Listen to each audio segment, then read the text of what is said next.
bonjour, bonjour à tous.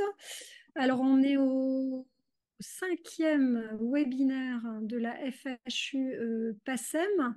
Et donc, aujourd'hui, c'est une séance intéressante puisque, comme vous le savez, ou vous ne savez pas, mais je pense que vous le savez, dans le cadre de la FHU PACEM, donc il y avait un point qui était dédié justement à l'animation et à la formation, y compris la formation des plus jeunes collègues autour des enjeux du microbiote et puis également de la santé. Donc aujourd'hui, on a le plaisir d'accueillir donc le docteur Nicolas Bennec, donc maître de conf praticien hospitalier à l'Université de Lyon 1, aux Hospices civils de Lyon, et donc qui a passé, alors Nicolas, si je ne me trompe pas, 1 an ou un peu plus, 2 ans 2 ans. au sein de à la fois de l'unité de recherche et du service d'entérologie, donc qui est situé à Saint-Antoine, et de l'équipe de recherche, donc avec Harry Sokol et Philippe Sexic. Et donc, Nicolas, l'idée, c'était que tu nous fasses part de ton expérience, à la fois dans le cadre de la formation et puis dans le cadre de la FHU. Donc, on s'est dit que cette séance serait adaptée pour les derniers webinaires de la FHU. Donc, à toi de jouer. Très bien. Merci beaucoup. Merci pour cette invitation et merci pour cette introduction. Euh, c'est vrai que voilà, moi, mon expérience au sein de la FHU, elle a été vraiment fondatrice et j'ai essayé de vous parler un petit peu des concepts déjà par rapport à la recherche sur le microbiote que j'ai pu ramener de cette expérience et puis un petit peu plus largement comment on peut construire comme ça des expériences qui, à mon avis, sont bénéfiques et sont assez liées au format même de la FHU. Donc, c'est vrai qu'on s'occupe beaucoup des résultats et quand on parle des achievements d'une structure, on parle des délivrables et dans les délivrables, il y a les publications, il y a les financements obtenus, etc. Mais je pense qu'il y a aussi quelque chose de plus large qui est peut-être moins évaluable objectivement, qui est la construction d'une école, la construction de transmission de connaissances et comment ça peut générer de manière non linéaire des projets, des recherches, des collaborations. Et je pense vraiment que dans l'organisation et dans l'expérience que j'ai eu la chance de vivre au sein de la FHU, il y a des leçons qui peuvent être, en tout cas que j'essaye moi d'appliquer dans mon écosystème actuel pour essayer de valoriser les interactions et la production d'une recherche efficace et dans un cadre humain qui rend heureux les gens aussi. Donc voilà, comment je suis arrivé à la FHU? Ben déjà, j'étais parti depuis plusieurs années, depuis mon externat, avec l'idée de développer une expertise clinique et scientifique sur le microbiote intestinal et particulièrement en pathologie digestive. Donc j'avais la chance d'avoir construit différentes briques déjà pour essayer d'être vraiment d'avoir la connaissance et la compréhension des différents concepts et outils qui sont intéressants dans la recherche sur le microbiote. D'une part avec une connaissance clinique avec mon DES de gastro, avec une connaissance en microbiologie dans l'usage des anti-infectieux avec une surspécialisation en maladies infectieuses, et puis une connaissance en immunologie des muqueuses acquise au cours d'une thèse de sciences que j'avais fait au CRCL à Lyon, avec une implication au sein du groupe français de transplantation fécale depuis le début de mon internat pour comprendre, maîtriser les outils et les concepts liés à la transplantation de microbiote fécal. Et donc, si on s'intéresse à la recherche sur le microbiote, il y a forcément un volet par lequel il faut passer, en tout cas avec une compréhension si possible, la plus pratique possible, et au moins avec un bon niveau théorique, c'est la formation bioinformatique. Et donc, j'en étais un petit peu là dans mon cursus. Quand j'ai eu un appel téléphonique de professeur Harry Sokol, que je connaissais par différentes collaborations déjà, et puis par le groupe français de transplantation fécale, il me dit que, il a obtenu une FHU sur le microbiote. Dans ce cas de cette FHU, il y a ce poste de chef de clinique qui est rattaché et qui donc est un poste de 2 ans avec une mission à la fois clinique et de recherche et un temps qui est déjà bien défini et qui a été bien protégé. Et ça, je pense, c'est aussi la clé du bon déroulement et de la mission à la fois clinique, de recherche et d'enseignement que chef de clinique, c'est d'avoir ce temps protégé, ce qui n'est pas toujours le cas dans des services. Et avec cette proposition d'intégrer aussi le développement de la plateforme de TMF de la PHP qui était en cours. Donc, évidemment, je n'ai pas eu à réfléchir très très longtemps. Ça m'a semblé être une occasion assez unique et extraordinaire. Et il se trouve qu'effectivement, mon activité a été vraiment l'activité qu'on peut avoir quand on est hospitalo-universitaire pour les trois missions. Quand on a une activité hospitalière universitaire, on a une mission clinique, une mission de recherche et une mission d'enseignement. Et donc, au sein de la FHU, j'ai eu la chance de pouvoir développer ces trois missions. Concernant l'activité clinique, très concrètement, donc, j'étais dans le service de gastro-entérologie de l'hôpital Saint-Antoine, qui a une forte expertise dans les maladies inflammatoires chroniques intestinales. Donc j'avais un temps dédié de consultation d'hôpital de jour, une activité d'endoscopie, donc comme un chef de clinique de gastro-entérologie classique, avec les staffs et la responsabilité. J'avais également un peu plus dédié sur le centre de transplantation de microbiote fécal avec les avis que j'émettais, le suivi des patients, la réalisation des TMF et puis la mise en place aussi de protocoles pour protocoliser et participer au développement de l'activité. Euh, Concernant l'activité de recherche, la grande force, c'est que j'avais des temps protégés pour ça, avec une interaction quotidienne avec l'équipe de recherche du CERN sur le même site de Saint-Antoine, et puis la chance d'être impliqué dans la gestion de projet et dans la construction de projets de recherche. Et ça, c'est vraiment une étape clé pour moi, ma maturation et ma maturité scientifique. Ça a été de pouvoir être impliqué dans la rédaction d'un projet de RHU, dans des activités de coordination. Puis bien sûr, cette activité de recherche, on ne va pas se cacher, elle se faisait aussi dans le service, mais elle se faisait aussi beaucoup par ma propre initiative et mon propre motivation dans des temps qui n'étaient pas des temps habituels, qui sont le soir et le week-end, bien sûr. Et également une activité d'enseignement avec un enseignement universitaire comme tout chef de clinique, mais aussi des communications un peu plus dédiées sur la TMF et puis au sein de la FHU. Donc vraiment une activité hospitalière universitaire qui était complète avec ces trois missions dans un contexte vraiment privé avec un compagnonnage d'exception. Avec le professeur Harry Sokol, toute l'équipe de Saint-Antoine, l'équipe de la FHU, nous avez quelques photos ici, puis le centre de TMF. Donc, c'est vraiment 2 ans où on peut grandir quand on a une vocation hospitalière universitaire comme c'était la mienne, dans un cadre privilégié avec du mentoring assez exceptionnel. Donc, quand on est dans ce cadre-là, ben, on a envie de dire, ben, il faut faire de belles choses, on peut ne faire que de belles choses. Alors, qu'est-ce que j'ai pu acquérir, je pense, au cours de ces 2 ans? Ben, différentes choses. Une expertise clinique dans la prise en charge de maladies inflammatoires chroniques intestinales, dans la prise en charge d'un centre de TMF, sur l'activité de TMF elle-même, mais comment on monte, comment on développe son activité. Des compétences scientifiques, bien sûr, analytiques. Je vais vous en parler un peu plus avec les projets un peu plus concrets dans lesquels j'ai été impliqué. Des compétences techniques aussi et théoriques, bien sûr, sur la science du microbiote.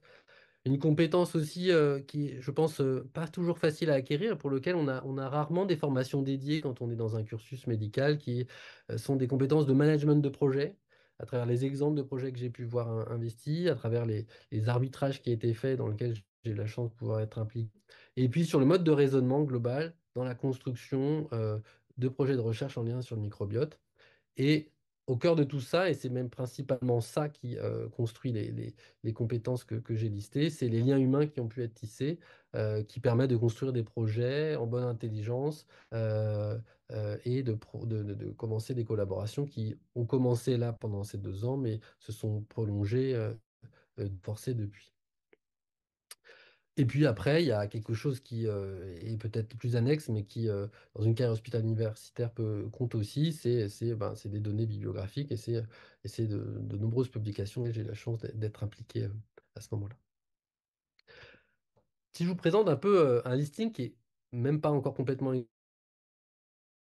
exhaustif des projets dans lesquels je me suis impliqué et je me suis investi durant ces 2 ans, bah, il y en a un certain qui touche à différentes dimensions de ce qu'on peut porter comme projet de recherche sur le microbiote. Et cette variété, elle vient de la structure même de cette FHU PACEM qui, constitutivement, euh, est portée par de nombreuses équipes avec des thématiques différentes sur différents, justement, vraiment des projets qui soient à la fois divers et à la fois assez semblables en termes de méthodologie, ce qui m'a permis de monter en compétences sans me disperser et en même temps de toucher beaucoup de choses. J'ai été impliqué dans des projets où j'ai réalisé des analyses de microbiote avec la technique du séquençage de l'ARN ribosomal 16 dans des contextes pathologiques variés. La fièvre méditerranéenne familiale, je vais vous en parler un petit peu. La néphropathie IgA avec des collaborations spécifiques. En maladie infectieuse avec des modèles de Covid-19 chez l'animal. J'ai également travaillé et notamment avec un détachement pendant au CEA sur la réalisation d'analyses de métabolomiques non ciblées, avec un travail ancillaire dans le cadre de l'étude euh, impact qui vise la transplantation de microbiote fécal dans la maladie de Crohn. J'ai travaillé aussi en microbiologie. On a la chance à Saint-Antoine d'avoir le CNR anaérobie, avec notamment le CNR Clostridioides difficile. Donc, je me suis posé la question de savoir si la spécificité des souches qui entraînaient des infections dans la population Mickey de l'hôpital. Donc, j'étais dans le laboratoire de microbiologie. On a fait des cultures de, de ces difficiles. Alors, le projet a pas été d'implication dans les études cliniques, que ce soit des études sur les maladies inflammatoires chroniques intestinales et la transplantation, ou des études liées à la TMF, notamment avec des collaborations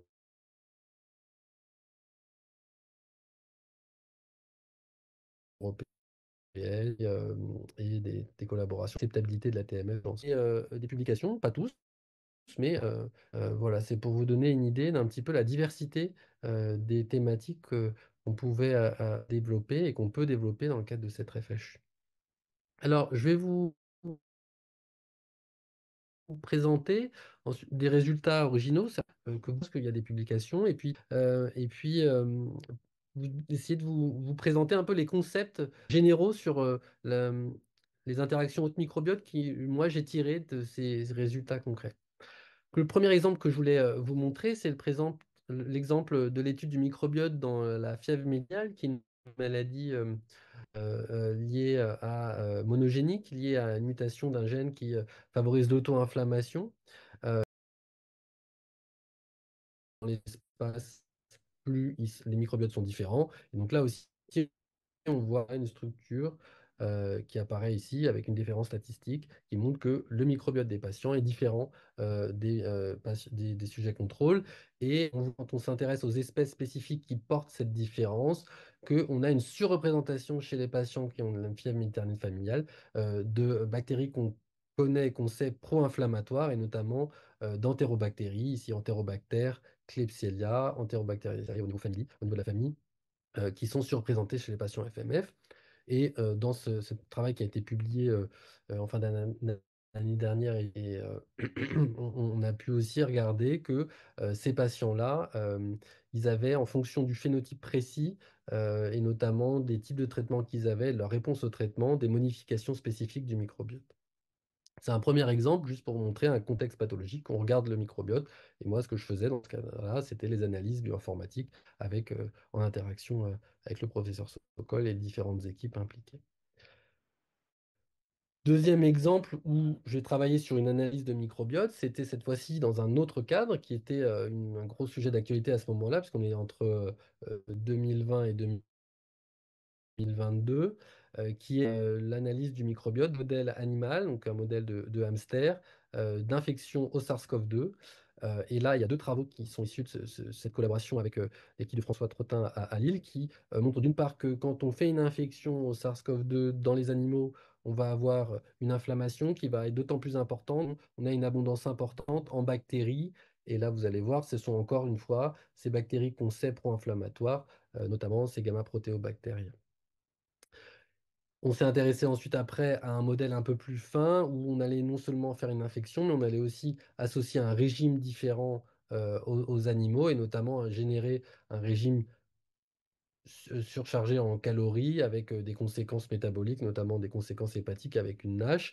et pour essayer de reproduire un petit peu les différences. Et notamment à ce moment-là, c'était après la première vague de Covid, où on savait qu'il y avait une différence chez les patients obèses qui avaient un surrisque de faire un Covid sévère. Et ben là, on retrouvait une sursévérité chez les hamsters obèses, avec là aussi une signature du microbiote qui était spécifique aux patients aux hamsters obèses et qui était corrélée à la gravité de la maladie. Donc on faisait le lien, alors c'était des corrélations, il n'y avait pas de causalité identifiée, mais on faisait le lien entre l'intuition, la sévérité et une sursévérité chez les patients obèses via le microbiote. Ces deux travaux, c'est juste deux exemples, hein. Vous avez les papiers, je ne vais pas aller dans le détail, hein. Il y a même un webinaire spécifique sur le travail qu'on avait fait avec le professeur Georgin Laval sur les patients avec une fièvre méditerranéenne familiale. Mais ces deux exemples, ça vous montre une chose, ça vous montre que dans un contexte où on a une inflammation, on va sélectionner des espèces qui vont entretenir et aggraver cette inflammation. Et donc, ces deux exemples portent ce principe, ce concept important dans la science du microbiote, qui est le principe de causalité circulaire, où on fait finalement générer par des facteurs différents, les gènes, l'environnement, une infection, euh, un contexte inflammatoire qui va lui-même sélectionner des espèces pro-inflammatoires qui vont dans un cercle vicieux amplifier la pathologie et entretenir le phénotype, et notamment le phénotype pro-inflammatoire. Donc ces deux travaux m'ont vraiment donné à sentir cette illustration du principe de causalité circulaire. Deuxième exemple, une collaboration avec l'équipe de Renato Montero, donc en immunologie et dans le contexte de la néphropathie à IgA. C'était un travail, là aussi, de caractérisation du microbiote, là aussi avec les outils analytiques qu'on met en place dans des analyses avec, à l'aide du gène de l'ARN ribosomal 16S. On s'est intéressé à savoir si le microbiote de patients avec une IgA, une néphropathie à IgA, était différent des sujets contrôle, des sujets sains, et des patients avec une néphropathie chronique, mais d'une autre cause. Et là, on a vu qu'il y avait une différence.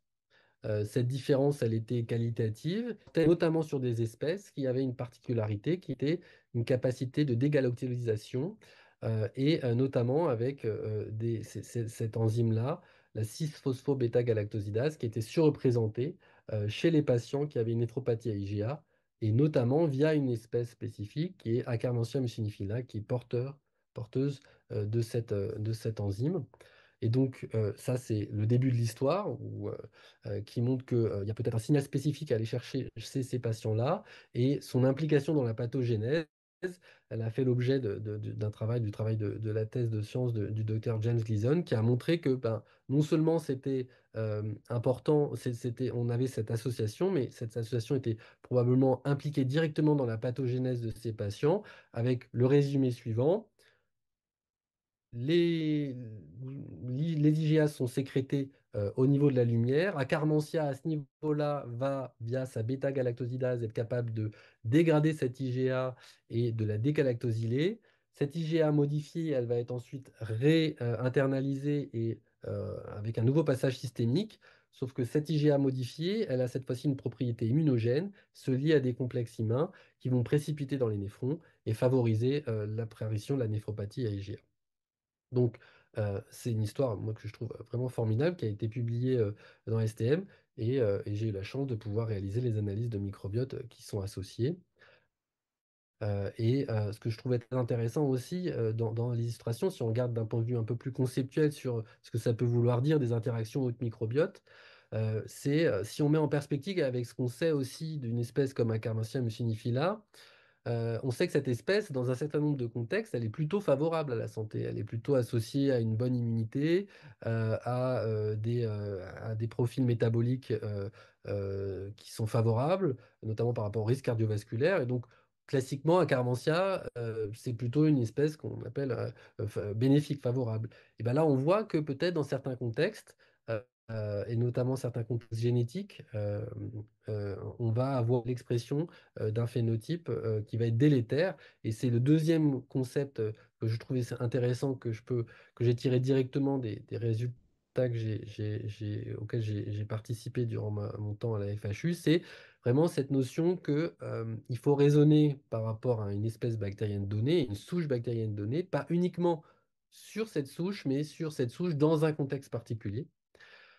Si on prend la néphropathie à IgA, une des hypothèses soulevées dans le travail, c'était que des patients qui ont une variation au niveau de la sécrétion d'alpha-défensine, on sait que c'est un gène de prédisposition à faire des néphropathies à IgA. C'est les patients qui ont des polymorphismes de ce gène-là, avec une diminution de la sécrétion d'alpha-défensine, ils vont être moins capables de réguler la prolifération d'Akkermansia muciniphilia et donc potentiellement s'exposer à des effets délétères via la modification des IgA par surdéveloppement d'Akkermansia muciniphilia. C'est une hypothèse, le travail ne la développe pas complètement, mais c'est juste quelque chose, une matière à penser pour dire, bah voilà, on peut avoir Akkermansia, c'est favorable dans un certain nombre de contextes, puis avec certains gènes, ou un régime particulier, par exemple pauvre en fibres, ben, cette espèce, elle va être plutôt délétère. Deuxième concept que je voulais euh, vous donner. Si on revient sur l'ensemble de l'activité que j'ai pu avoir, j'ai eu la chance d'être impliqué dans un grand nombre de travaux et notamment de reviews. Et je pense que c'est un concept clé quand on veut monter en compétence dans un domaine. Il faut faire trois choses. Il faut écrire, lire et rejouer. Et à partir du moment où on a et en fait, c'est ce qu'on fait après en continu, hein, mais pour monter en compétence, c'est une étape où il faut mettre de l'énergie, il faut s'investir. Et ce qui est génial, c'est quand on s'investit dans cette activité, qu'on puisse en plus le valoriser avec des publications. Donc, voilà quelques exemples de revues auxquelles j'ai participé, que j'ai coécrit avec professeur Sokol et d'autres collaborateurs. Et vraiment, c'est quelque chose dans la montée en compétence et la compréhension d'un domaine qui est une étape clé. Et je conseille à toutes les personnes, notamment s'il y a des CCA, d'autres FHU ici, de vraiment investir au maximum cet aspect-là aussi, parce que c'est une étape clé, moi, je trouvais, dans mon développement et ma maturité.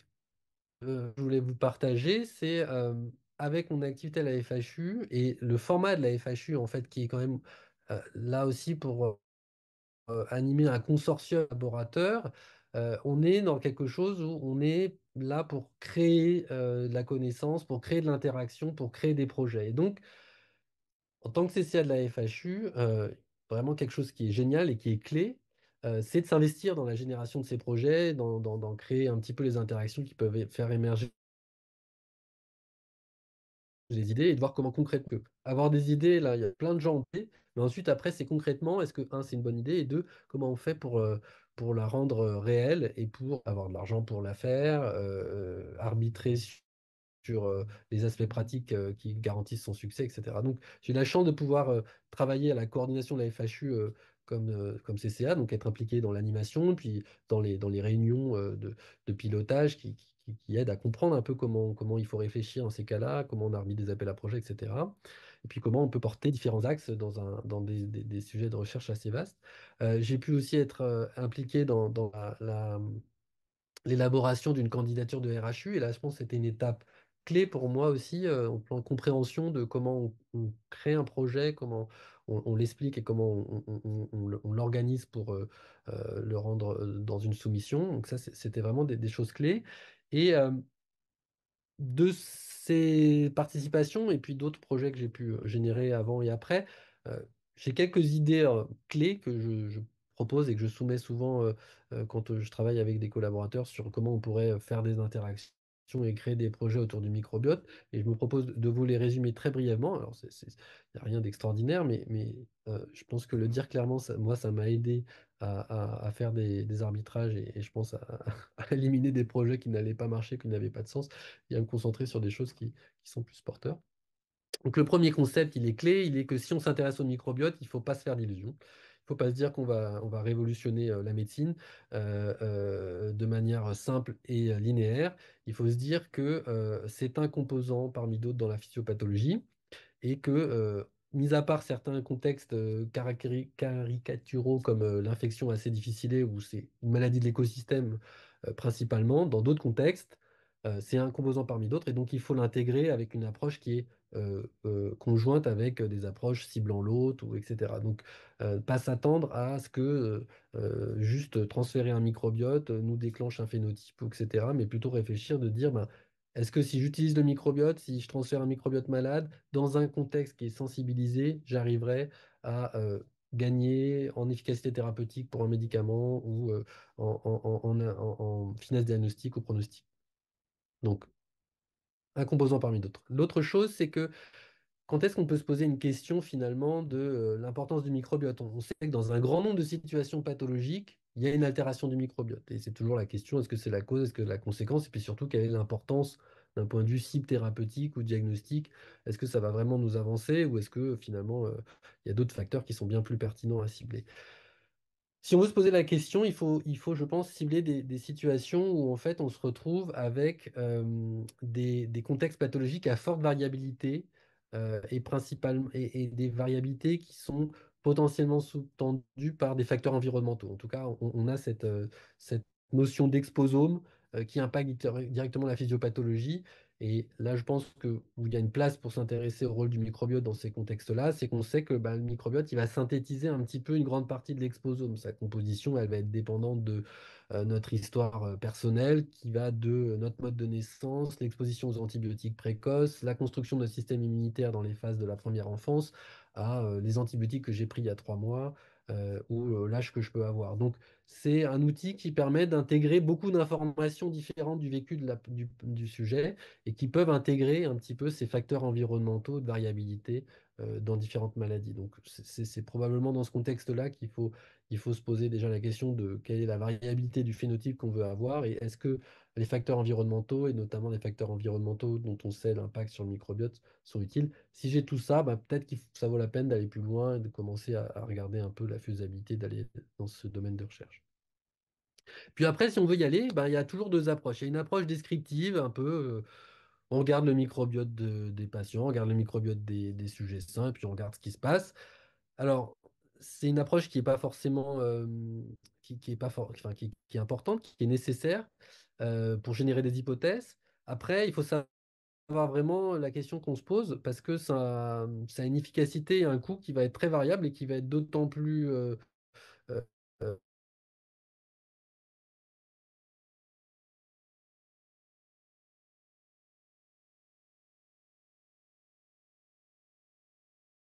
euh, important à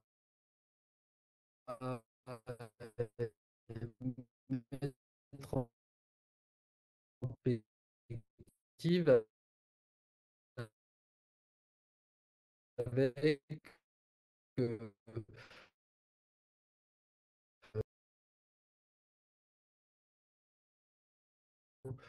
une vision des choses qui étaient avec une maturité que j'aurais pas pu acquérir, en tout cas pas aussi rapidement seul dans mon coin. Donc mes objectifs aujourd'hui, ben, c'est les objectifs finalement, ben, même qui dans le titre de la FHU, hein, c'est de continuer à développer des outils de soins opérationnels, hein. Vraiment, mon souci, c'est d'aller vers quelque chose d'appliqué, qui sont basés sur la science du microbiote. Je vous ai dit qu'il fallait envisager ça comme un outil parmi d'autres dans le panel des outils de soins, donc combiné à des approches médicamenteuses conventionnelles et des approches plus de lifestyle et nutritionnelles également. Donc ça, c'est l'objectif aujourd'hui. Et, euh, et finalement, mon expérience au sein de la FHU m'a permis d'identifier au- des besoins qui étaient nécessaires auxquels il était nécessaire de répondre pour pouvoir construire ces outils-là. Bah, capable de générer des larges cohortes quand même, être capable d'avoir accès à des modèles expérimentaux, toujours cette relation entre l'approche descriptive et l'approche fonctionnelle. Et puis, et ça, c'était l'expérience aussi de co-construire des projets de recherche clinique, être capable d'avoir une recherche clinique spécialisée qui comprend les enjeux, les complexités qu'on a quand on monte un essai de TMF, quand on s'intéresse à des probiotiques de nouvelle génération, des choses comme ça. Et donc, ça, ces besoins-là, ils sont là pour répondre à toutes les problématiques qu'on a quand on fait la recherche translationnelle sur le microbiote, qui sont des problématiques en fait qui se situent à tous les niveaux de cette recherche translationnelle, c'est-à-dire comment on fait pour avoir des échantillons de patients, comment on les analyse, comment on affine ces analyses avec des outils bioinformatiques qui évoluent en permanence, et finalement, et le plus important, comment on décide de mener ces études et donc ces aspects stratégiques-là. Donc, toute cette complexité-là, grâce à mon expérience à la FHU, ben, j'ai pu voir combien chaque étape était pertinente et clé. Et donc, ça m'a permis de pouvoir proposer à mes collègues, quand je suis revenu sur Lyon, une structuration un peu spécifique autour de la réponse à ces différentes problématiques. Et c'est le groupe d'études du microbiote qui a pour but d'accélérer la recherche sur Lyon, de mutualiser les forces, d'offrir une plateforme spécifique et qui fédère un certain nombre de professionnels de santé, de chercheurs et de personnes du département de la recherche clinique aussi, donc des aspects plus logistiques et qui se structure en fait avec plusieurs work packages ceux qui connaissent la structuration de la FHU, ben, maintenant sont assez proches aussi de la FHU avec un aspect éducation-communication, comme dans la FHU, ce webinaire s'inscrit là-dedans, des work packages sur les plateformes analytiques qu'on a la chance d'avoir aux hospices, sur les modèles précliniques qui sont disponibles, sur les approches analytiques, et puis sur cette expertise très spécifique au niveau réglementaire et de recherche clinique qui aujourd'hui nous aide beaucoup à essayer de coordonner des projets qui sont parfois un peu différents, mais qui finalement ont besoin des mêmes ressources. Donc aujourd'hui, voilà un petit peu quel outil a pu être généré dans les suites de mon retour et de mon expérience à la FHU. Ce groupe d'études, il regroupe une biobanque de microbiote, donc avec un outil qui est clé en main, des enveloppes qui permettent de faire des prélèvements au domicile du patient. Et ça, en fait, c'est directement issu de mon expérience à la FHU, puisque ça s'inscrit dans un partenariat direct avec la PHP, et notamment la biobanque de microbiote de Barme à Saint-Antoine.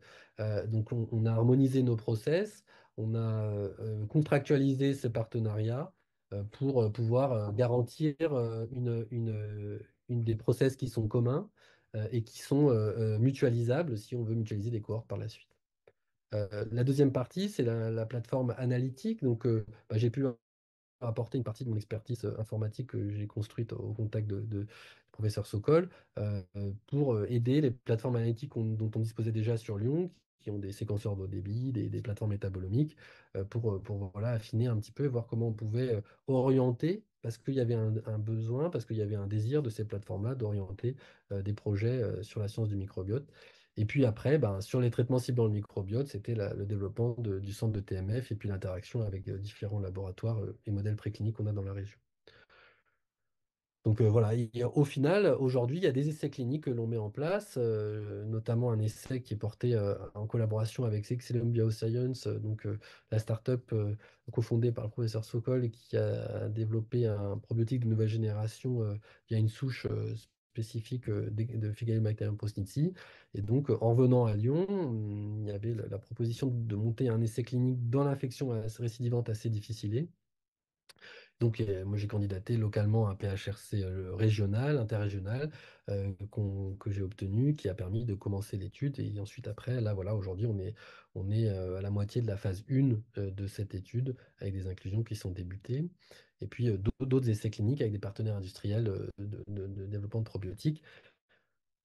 C'est un résumé de tous les projets qui ont pu émerger rapidement depuis mon retour à Lyon et qui sont avec vraiment cette idée d'interaction, de mutualisation qui viennent directement de mon expérience au sein de la FHU. Dernier point, et puis après j'en aurai fini de vous parler de tout ça, mais c'est que ben, concrètement aujourd'hui, le fait d'être venu à la FHU et d'être revenu à Lyon, ça a permis de construire un axe vraiment efficient et d'interaction solide et dans un cadre humain déjà de grande qualité, mais aussi et de confiance, mais aussi efficace pour répondre à des appels à projets ambitieux avec des partenariats. Il y a eu un projet porté par le professeur Clément juste dans le PEP SAMS. Il y a un autre projet avec la Ligère et Elisa de Rosa où Lyon on est partenaire. Il y a les essais cliniques, je vous ai parlé de l'essai LiveDiff, il y a d'autres essais en cours, il y a les cohortes multicentriques. Tout ça, en fait, s'accélère et s'auto-alimente de manière, je pense, voilà, efficace et puis qui va apporter du fruit et qui continue à en porter. Donc, ma conclusion, c'est vraiment le format FHU lui-même.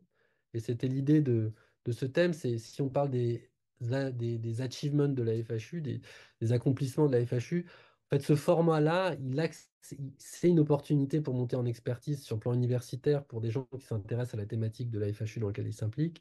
Et c'est un format assez unique qui permet ça. Je ne vois pas d'autres formats où on peut à la fois monter en compétence sur le plan clinique, sur le plan de la prise en charge des patients et sur les compétences en recherche. Si on fait un postdoc classique, aux États-Unis, on va faire que de la recherche ou on va être observateur sur du soin. Mais là, le format FHU, ça permet d'accélérer, de monter en compétence sur les deux et donc vraiment d'être un hôpital universitaire, d'être quelqu'un qui soigne et qui innove dans son domaine. Et pour ça que ce format de la FHU, euh, il est, je pense, à vraiment à plébisciter parce qu'il permet ça. Et moi, dans mon expérience, la FHUPSM, c'était vraiment un game changer. Ça a changé ma manière de voir, ça a changé ma maturité, ça a changé les projets auxquels j'ai pu penser et puis ceux que j'ai pu mener pour justement créer un axe de collaboration génial entre Lyon et Paris pour développer une médecine du microbiote. Et vraiment, je reprends les mots du professeur Sokol, mais quand on réfléchit au niveau national, il faut vraiment avoir l'intelligence de se dire que il n'y a pas de compétition en fait sur ces aspects-là. La compétition, elle n'est pas entre deux centres d'une même ville ou entre Lyon et Paris. Elle est au niveau européen, au niveau international. Et donc, toutes ces expériences qui permettent de se fédérer, de créer de la synergie et de la génération de nouvelles idées, de nouveaux projets, c'est extraordinaire et il faut y mettre de l'énergie et il faut y aller avec toute la générosité que moi j'ai pu recevoir. Et donc ça, c'est vraiment merci à toute l'équipe, merci au professeur Sokol pour Harry pour sa confiance et puis la générosité au quotidien dans le partage de compétences et de connaissances. Mais et voilà, et puis merci à mes collaborateurs. Je suis à votre disposition pour répondre à des questions ou échanger sur ça. Merci beaucoup, Nicolas. Euh, Alors, je sais pas vraiment si on a des questions. Moi, je voulais juste dire un mot. Enfin, c'est vraiment bien d'avoir fait ça parce que euh, donc Harry, tu me diras, mais une des missions également effectivement des FHU en général, sont les enjeux de formation et de développement en fait. Enfin, ça fait partie de nos missions. Nous, en tant qu'enseignants-chercheurs, mais aussi dans le cadre de structuration comme ça. Et je trouve que ton topo illustre parfaitement ça. Bien sûr, en dehors de la qualité scientifique des travaux que tu as pu évoquer lors de la présentation. Mais je pense que là, quand on voit ta présentation, on se dit, bah, quand même, enfin, ça fait partie des objectifs et il y a un rôle là, il y a une case qui a été cochée et plus que ça. Et donc, je pense que bah, voilà, enfin, l'enregistrement, je pense que ça pourra servir à également d'autres plus jeunes collègues qui veulent s'engager. Et peut-être, moi, j'avais peut-être juste une question qui était finalement avec le recul, si, alors, tu as fait beaucoup de choses, mais est-ce qu'il y a quelque chose que maintenant, tu aurais fait autrement, en fait? Alors j'ai la chance d'être bien drivé, c'est-à-dire que quand de- euh, j'aurais fait autrement. Tu peux être honnête, hein, j'écoute pas, hein. Non, non, mais Euh, justement, avec l'acquisition d'expérience, on aurait pu dire, tiens, ça, si j'avais su ça au début, bah voilà, j'aurais pu mener telle chose dans tel projet un peu différemment, quoi. Peut-être sur la partie métabolomique non ciblée, qui est encore en cours d'exploration et de valorisation. euh, il y a certaines priorisations dans des phases où j'aurais eu peut-être plus les moyens et le temps pour l'avancer, qui auraient pu peut-être aider à ce que ça avance plus vite sur ce domaine. Mais après, c'est assez compliqué. Il y a des signaux qui sont pas faciles à ressortir, mais peut-être voilà, c'est sur cet aspect-là. Après, en même temps, c'est pas une question fermée. Et moi, Oui, bien sûr. j'ai encore des éléments j'ai encore eu d'autres, des idées pour avancer là-dessus. Donc voilà, mais c'est sûr que voilà, les 2 ans s'est passé assez vite. En plus, c'était 2 ans un peu particuliers, en plein Covid, etc. Euh, alors, en tout cas, si j'ai aucun regret, quoi. C'est-à-dire que je me dis, non, j'ai pas de. Je me dis pas, j'aurais dû tout faire autrement. C'est sûr que à travers ce que tu as décrit, hein, on voit bien que la FHU, ce qui est super quand on est chef de clinique d'un FHU, c'est que on est exposé finalement à plein de choses différentes. Et c'est vrai que moi-même, j'avais pas réalisé, mais le fait que tu aies pu participer au montage de différents projets de grande envergure, je pense qu'au premier, en première ligne, quoi, ça, je pense que c'est quelque chose d'unique et ça forme très rapidement. Euh, après, il y a aussi un élément qui est important d'indiquer, Nicolas, il a insisté dessus, le travail, passer du temps, etc. Et, euh, et c'est vrai que il y a de moins en moins, malheureusement, de candidats parmi les jeunes médecins qui ont la motivation pour faire, faut quand même le dire. C'est aujourd'hui pas facile de trouver des candidats motivés. Euh, et alors je sais pas si c'est à nous d'essayer d'arriver à changer les choses ou si c'est au système un petit peu de changer les choses, peut-être un petit peu les deux. Mais les gens comme toi, Nicolas, il y en a pas beaucoup aujourd'hui. Et donc on a été nous aussi très très très heureux et très chanceux de t'avoir avec nous. Et évidemment, en tout cas moi, je suis personnellement extrêmement content de voir que tu as pu faire fructifier finalement toute cette expérience pour lancer tes propres projets aujourd'hui. Oui. Et je pense que pour rebondir là-dessus, enfin, je suis d'accord avec ce que tu dis, Harry. Et il y a un enjeu aussi, il l'a bien dit, Nicolas, c'est les enjeux du temps protégé pour justement la recherche. Et c'est quand même une des difficultés aujourd'hui qu'on voit bien, hein. Il y a ce que personnellement les gens veulent faire aussi, mais il y a aussi la possibilité de, et donc avec les difficultés hospitalières, etc., enfin garder cette idée de... Alors, parfois il y a des dispositifs, hein, par exemple, avec l'INSERM, la fondation Bettencourt, on peut garder aussi sur des clinicas avec du coup du temps protégé, mais qui est vraiment protégé avec des personnes en plus pour aussi aider sur la clinique, etc. Mais ça, peut-être dans des projets d'envergure, c'est des choses qu'il faut garder en tête, justement, avec ces enjeux de former les médecins-chercheurs de demain, en fait. Parce qu'on sait que ça devient de plus en plus difficile, en fait. Donc, ok, bon, on n'a pas vraiment d'autres questions. Via le chat. Alors, en fait, si, moi j'en ai quand même une. C'est la question qu'on pose tout le temps dans les réunions type à l'Europe, les ERC, enfin les comités d'évaluation et tout ça. C'est finalement quelle est l'expérience sur cette expérience, quel est le résultat ou l'expérience dont tu es le plus fier. Voilà. Il y avait ce que tu peux faire autrement et le résultat dont tu es le plus fier. Je dirais que c'est avoir pu plonger un peu plus dans la complexité des analyses de microbiote, dans le sens où sur les différents projets, il y a quand même des moments où je me suis pas mal débattu avec, avec, euh, avec des outils, avec des analyses qui devaient être un peu plus profondes, un peu plus affinées, parce que les premières données étaient suggérait qu'il fallait aller plus loin, mais n'était pas suffisamment clair pour qu'on... Donc cette approche un peu plus profonde dans les outils bioinformatiques et avoir pu, en jouant avec, était capable d'aller là Mm. et de sortir des choses qui ont des signaux pertinents et qui ont permis aussi d'avoir un message intéressant par rapport notamment aux travaux que je vous ai présentés. Donc, Donc je c'est plus dirais. l'apprentissage et les mains dans le cambouis, quoi, finalement. Ouais, tout à fait, les mains dans le cambouis et cette satisfaction de, même si on est clinicien, même si de descendre dans quelque chose de enfin, très Oui, dur, quoi, oui, bien sûr.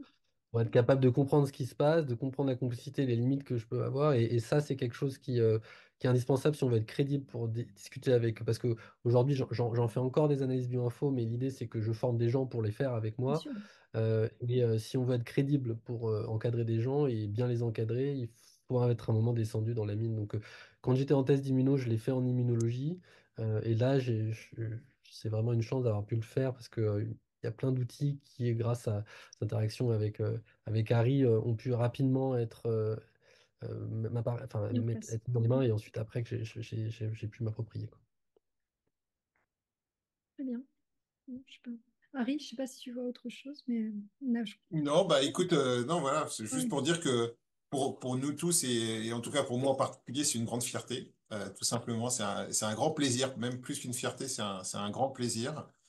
Et bien sûr, on continue à travailler avec Nicolas. Vous avez vu, hein, Karine a des projets, il y a différents projets sur la région parisienne, bien sûr, avec notre équipe aussi. Et effectivement, je pense que ce que tu dit en rapportant mes mots, c'est vraiment clé. Il faut qu'on travaille tous ensemble en France. On n'est pas en compétition les uns avec les autres. C'est pas à ce niveau-là qu'elle se fait. On a un super écosystème dans le microbiote et il faut absolument continuer à travailler comme ça. Absolument. Je pense que il y a Voilà, je Je peux pense redire que c'est bon. encore une fois, Peut-être ce qu'on merci pourrait aussi. faire, ouais, présentation. Et encore une fois, je pense que ta présentation, ce serait très utile pour les collègues. Et donc, on était à l'avant-dernière. Alors, je ne sais pas si Nina, tu la prochaine, peux ce sera mettre avec à le professeur l'écran. Arisokol. Alors, je sais pas si Nina. Ouais, voilà. Et donc, la date, c'est Le le 2 9, c'est ça, décembre, non? tout à fait, le La 2 décembre, prochaine. avec le professeur Ouais, Arisokol, le 2, donc pardon. microbiote intestinal dans les maladies inflammatoires de l'intestin.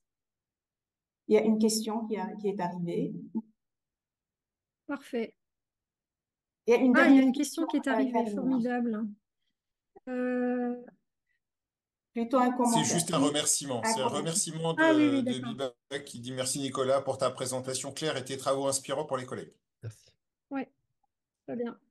Merci beaucoup. Bravo. Donc, la prochaine est peut-être avant-dernière, parce qu'après, il y aura une discussion, mais c'est le feu d'artifice avec Harry qui nous Donc, présentera rendez-vous le 2 décembre. les derniers résultats. Voilà, très bien. Merci Bonne beaucoup. soirée Ok, à bah, tous. Merci. bonne Au soirée revoir. à tous. Au Merci revoir. encore.